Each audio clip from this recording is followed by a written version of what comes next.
muslimin jamaah rahimakumullah. Alhamdulillah, puji dan syukur kehadirat Allah Subhanahu wa taala. Entre les murs de la mosquée d'Istiklal, au cœur de Jakarta, la voix des prédicateurs s'élève pour protéger l'environnement. Berihsanlah, berbuat baiklah, sebagaimana Allah berbuat baik pada kalian. Wala tabghil fasada fil ard. Innallaha la yuhibbul mufsidin. Jangan sekali-kali merusak di muka bumi ini, karena Allah Subhanahu wa taala tidak mencintai orang yang melakukan kerusakan. Première mosquée au monde à obtenir un label écologique, Istiklal incarne un islam vert engagé. Les eaux usées sont recyclées et traitées afin de devenir potables, et 20% de l'électricité du site est produite par l'énergie solaire, grâce à une centaine de panneaux photovoltaïques. Le professeur Farid a pris la tête de cette révolution verte. Istiklal est un symbole pour les 800 000 mosquées d'Indonésie. Elle a la responsabilité de servir d'exemple, un modèle de mosquée respectueuse de l'environnement. Il a pour objectif de transformer 70% des mosquées du pays en mosquées écologiques. L'Indonésie est le premier pays musulman au monde, avec 240 millions de fidèles pratiquants. Pour parler au plus grand nombre, les écoles islamiques se sont données pour mission d'éduquer les futurs orateurs religieux. Le professeur Farid forme la prochaine génération d'imams et de mourchidat, des conseillères religieuses en éthique musulmane. Bonjour tout le monde. Le prophète nous dit planter. Oui, juste ça, planter. Si vous avez une graine au creux de votre main, plantez-la, même dans la pire des situations. Et la pire des situations, c'est celle du dernier jour, n'est-ce pas? Le jour du jugement. L'adaptation des enseignements coraniques a nécessité un travail de relecture et de réinterprétation des textes sacrés. Le professeur s'appuie sur les 700 versets du Coran relatifs à la préservation de la nature. Ce sont des orateurs publics. Ils vont parler dans les mosquées, devant des foules, et c'est une stratégie assez efficace pour faire passer le message, évidemment. Il est plus facile de sensibiliser les gens avec un langage religieux. Il suffit de commencer par citer le Coran et les versets, et les gens écoutent. Les gens acceptent. Si nous ne mettons pas de stratégie efficace en place face au changement climatique, cela fera des millions de victimes, bien plus que n'importe quelle guerre, ici sur cette terre. À travers le pays, les consciences s'éveillent et le message des leaders religieux trouve un écho favorable auprès des fidèles. Trier ses déchets est même considéré comme une forme d'aumône, l'un des 5 piliers de l'islam. L'imam m'a appris à trier mes déchets, ceux qui sont organiques, ceux qui ne le sont pas, et ceux qui sont recyclables. Et maintenant, je peux amener mes déchets recyclables à la mosquée, comme ces bouteilles en plastique. Elles pourront être vendues. Elles permettront de générer de l'argent, une petite somme, mais cet argent pourra ensuite servir de don. C'est considéré comme un acte de charité. En 2 ans, 300 tonnes de déchets ont été collectés par une centaine de mosquées pour être recyclés.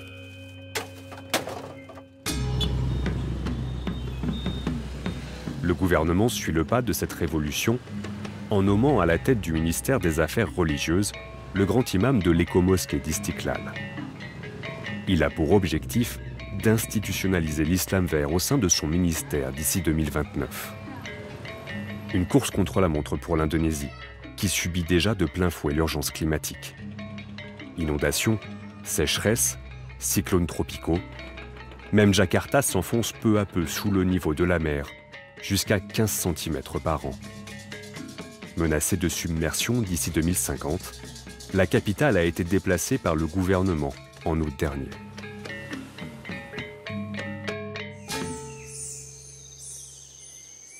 À 900 km de Jakarta, à l'est de l'île de Java, le mont Lamongan, un volcan actif de 1600 mètres de haut, situé au cœur d'une forêt tropicale désormais préservée. le résultat d'une décennie d'efforts menés par une armée verte singulière en guerre contre la déforestation. Ils se surnomment les califes de l'environnement, les gardiens de la terre. À la tête du groupe, Gus Aak, à la fois professeur d'islam et agriculteur, il est un pionnier local de l'islam vert.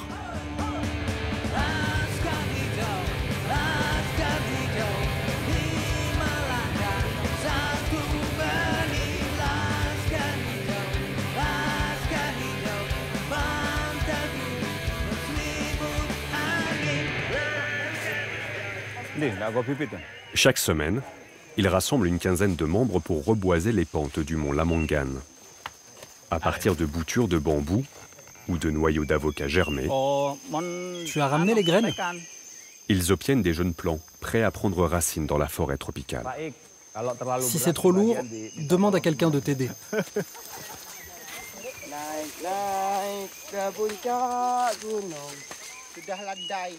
En l'espace de 17 ans, Gus Aak a planté près de 400 hectares de forêt sur les 2000 hectares détruits par l'exploitation forestière illégale. Attendez. Ok, à qui le tour? Echo, d'abord, vas-y. Luc, reste avec Echo. L'appel, s'il te plaît. Ça, c'est du bambou. Le plus grand d'Indonésie. Un seul bouquet peut presque stocker 1 mètre cube d'eau. On espère qu'en plantant beaucoup de bambou ici, de nouvelles sources d'eau apparaîtront. On va planter ensemble. Tu veux que je déchire l'emballage? Cet arbre va grandir comme toi. Prends-en soin, d'accord? On va prier.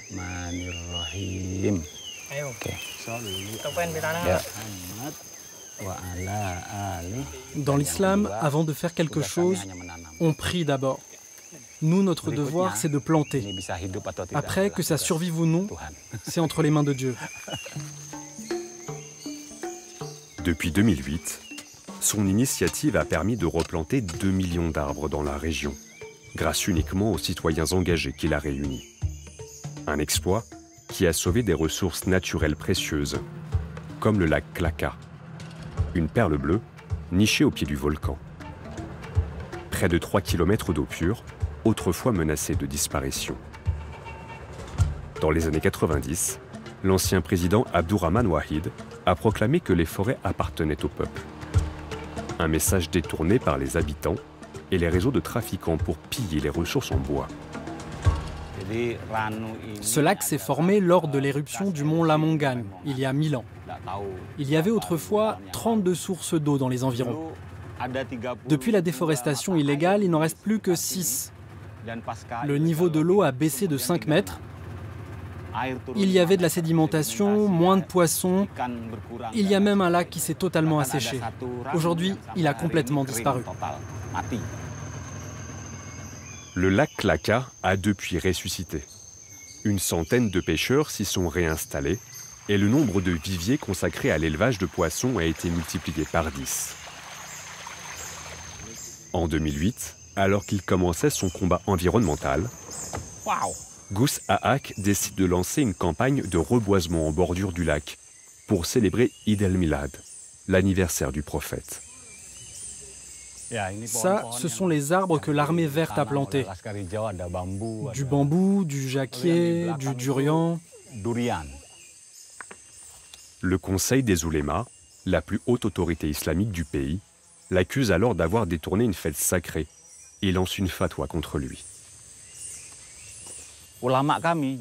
Les professeurs religieux disaient que nous étions égarés parce qu'ils pensaient que nous voulions changer les lois islamiques en célébrant l'Aïd différemment. C'était difficile, ma famille et moi étions menacés.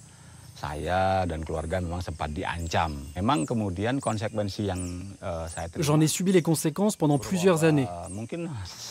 Prononcer mon nom était devenu quelque chose de mal vu dans ma communauté. Un bulletin était distribué chaque vendredi dans les mosquées d'ici en disant que j'étais devenu un non-croyant, un hérétique.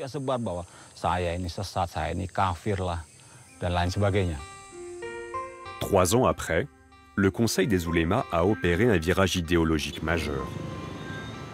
Rassemblant les leaders musulmans du pays, le Conseil supervise la vie sociale et religieuse des fidèles, notamment grâce à ses fatwas. Ces avis juridiques islamiques ne sont pas reconnus par la loi indonésienne, mais ils exercent une influence considérable sur le comportement des fidèles. Depuis 2011, un nouveau front s'est ouvert, celui de l'écologie.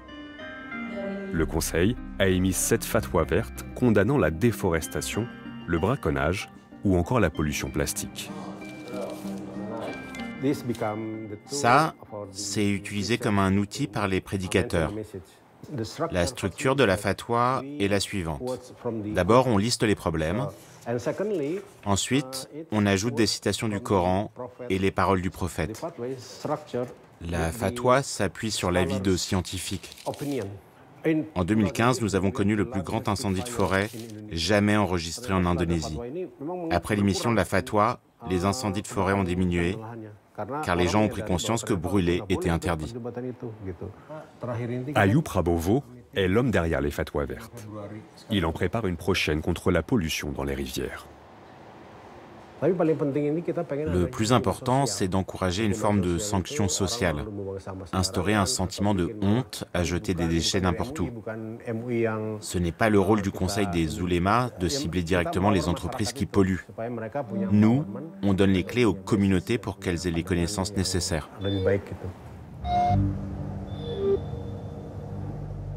Parier sur la responsabilité individuelle dans un pays qui investit massivement dans les industries polluantes, un paradoxe qui interroge la sincérité des engagements écologiques. Première économie d'Asie du Sud-Est, l'Indonésie est l'un des plus grands producteurs de charbon au monde. 70% des réserves exploitées se trouvent à l'est de Bornéo, autour de Samarinda, où des barges chargées de charbon traversent la rivière jour et nuit. Mustari assiste impuissant aux cicatrices irréversibles que laisse l'exploitation du charbon dans la région. Que ce soit dans les plaines ou dans les montagnes, le sol renferme presque toujours du charbon. C'est pour cela qu'on dit souvent que cette richesse est à la fois une bénédiction et une malédiction. À Samarinda, 168 permis d'exploitation de charbon ont été délivrés, sans compter les centaines de mines illégales, avec à chaque fois le même point en commun, une destruction durable des écosystèmes. Ce qui disparaît d'abord, c'est ce que l'activité minière détruit par nature.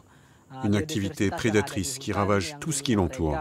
L'une des premières victimes, ce sont les animaux, la biodiversité, des créatures qui vivaient autrefois dans la forêt, où elles trouvaient encore refuge et nourriture en abondance. Aujourd'hui, elles sont chassées de leur habitat et finissent par empiéter sur les zones habitées. Ça arrive souvent ici. Et puis il y a ces lacs derrière nous que vous voyez, d'un vert profond. Mais en réalité, ces eaux sont extrêmement dangereuses. Elles contiennent de fortes concentrations en substances toxiques. Une fois les ressources épuisées, la plupart des exploitants laissent les concessions à l'abandon, sans aucune réhabilitation. Les pouvoirs publics, eux, préfèrent fermer les yeux pour préserver une manne financière précieuse. Entre 2014 et 2023, plus de 130 défenseurs de l'environnement ont été arrêtés, harcelés voire assassinés. La plupart militaient contre l'exploitation des mines. Un jour, l'un de nos responsables a failli se faire tuer. Il a échappé de justesse à un coup de couteau, apparemment par des hommes de main, et il a dû être évacué.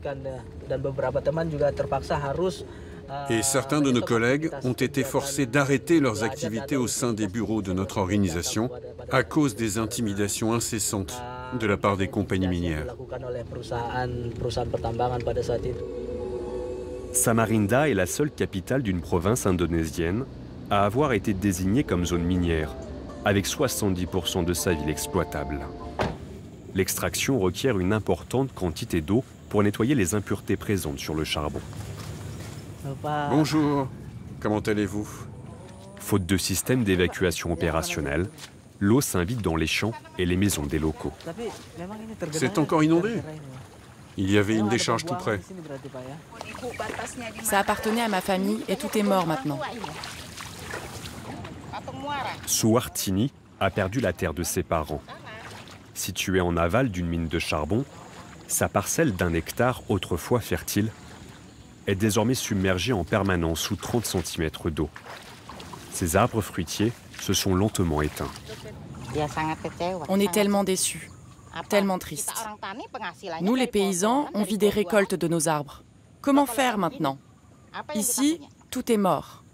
Les cocotiers sont morts, les bananiers sont morts, les durians sont morts. Même avec des engrais puissants, rien ne pousse, sauf les palmiers. Ces dernières années, les inondations sont devenues systématiques. On compte 29 zones inondables à Samarinda, affectant 18 000 habitants. Les analyses de laboratoire sont claires. Les eaux usées contiennent des substances dangereuses. Un pH beaucoup trop élevé, bien au-dessus des normes légales.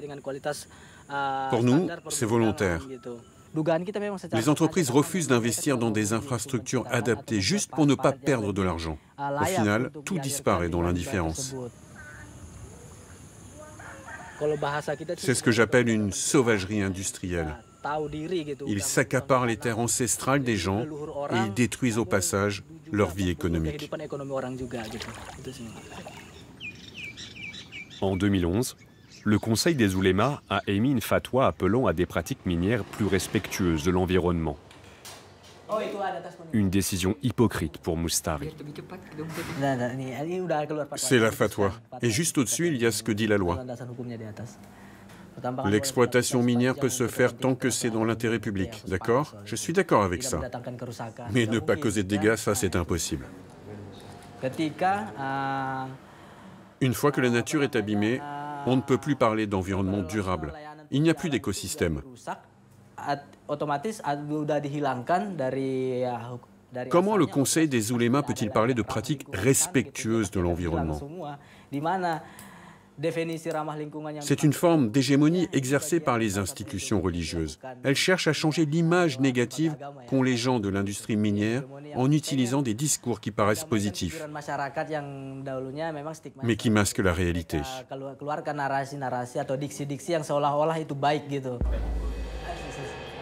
Une posture d'autant plus hypocrite et ambiguë des organisations religieuses, alors que depuis 2024, une réforme leur permet d'investir dans les compagnies minières.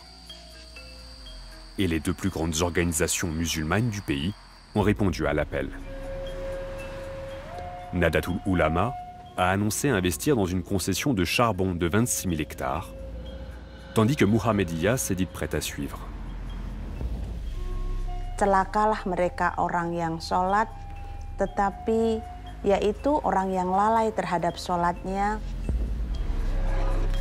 dan berbuat riya dan enggan memberikan bantuan kepada siapapun. Alhamdulillahirabbil alamin. Ening Parlan est la vice-présidente de l'environnement au sein de Muhammadiyah, suivie par plus de 30 millions de musulmans. Elle, qui mène des campagnes contre l'exploitation minière, se retrouve confrontée à l'investissement de sa propre organisation dans une industrie dévastatrice.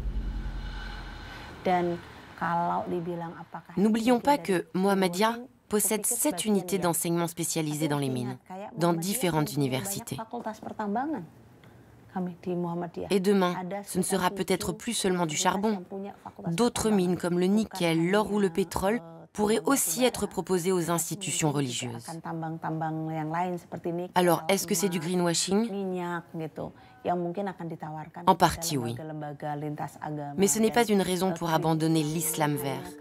Même si Muhammadiyah a accepté cette concession, on ne doit pas renoncer.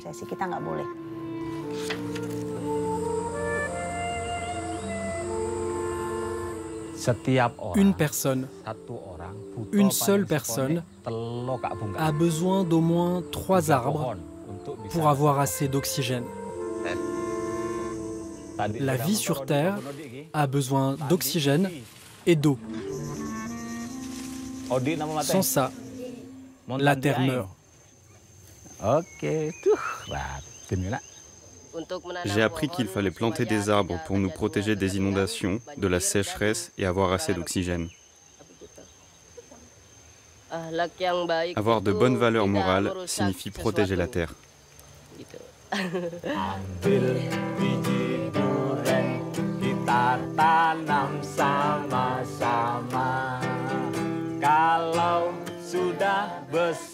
Face à l'inaction du gouvernement et au manque de zèle des grands leaders religieux, un seul espoir subsiste. Transmettre aux jeunes le savoir pour changer les choses et faire renaître l'action collective au cœur des communautés.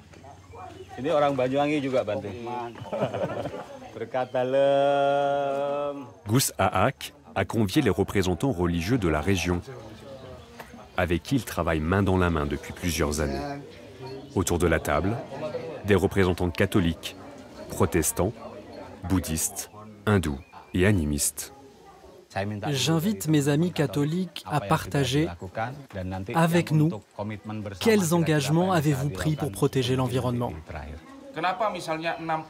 Devant la cour du diocèse, 6 évêques se sont opposés à des projets géothermiques. C'est à cause des dommages qu'ils causeraient. On organise des collectes de déchets chez les habitants. On récupère le plastique, les bouteilles et le carton. Chez nous, nul besoin de faire la morale sur les déchets ou d'enseigner le respect de la nature. Les gens savent déjà, car ils croient en la sagesse de nos anciens qui nous ont appris le karma. On récolte ce que l'on sème. Préserver la création de Dieu, un acte de foi ultime commun à tous. Après chaque rencontre, les religieux montent près du volcan pour partager une prière au nom de la terre. Engkau sempurnakan. Semoga hal-hal yang baik yang akan terus kami perjuangkan untuk memastikan keberlangsungan. Gus incarne une résistance paisible mais puissante. Il représente ceux qui font face à la fragilité de notre écosystème et qui continuent de croire que tout n'est pas perdu. Une voix qui porte, éclaire et rassemble malgré l'incertitude.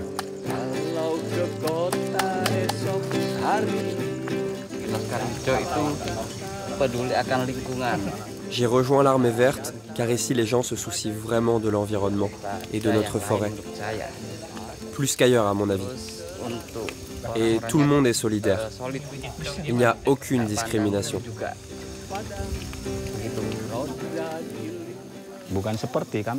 Nous ne sommes pas juste comme une famille. Nous sommes une vraie famille. Certains sont agriculteurs, d'autres éleveurs, et il y a même un ancien voleur. Oui, vraiment. Il y a aussi des entrepreneurs, et puis des personnes un peu difficiles à classer.